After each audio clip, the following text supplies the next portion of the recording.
जळगावमध्ये शिवसेना शिंदे गटाच्या माजी उपसरपंचाची निर्गुण हत्या करण्यात आल्याचं प्रकरण ताजं असतानाच आता भुसावळमध्ये एका गुन्हेगार तरुणाची निर्गुणपणे हत्या करण्यात आल्याचं प्रकरण समोर आलंय।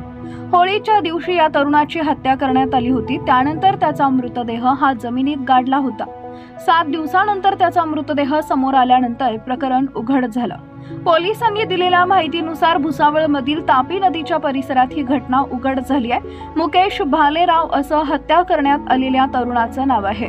मुकेश भालेराव हा भुसावळमध्ये पोलिसांच्या रेकॉर्डवर संशयित गुन्हेगार होता। त्याच्यावर वेगवेगळ्या प्रकरणांमध्ये गुन्हे दाखल होते।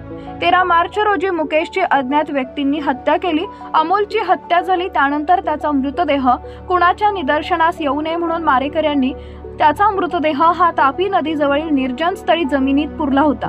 7 दिवसानंतर जेव्हा मृतदेहातून दुर्गंधी यायला लागली तेव्हा स्थानिकांनी याची माहिती पोलिसांना दिली। भुसावळ पोलिसांनी घटनास्थळी धाव घेऊन पाहणी केली असता एक मृतदेह आढळून आला। मृतदेह हा पूर्णपणे कुजलेल्या अवस्थेत होता।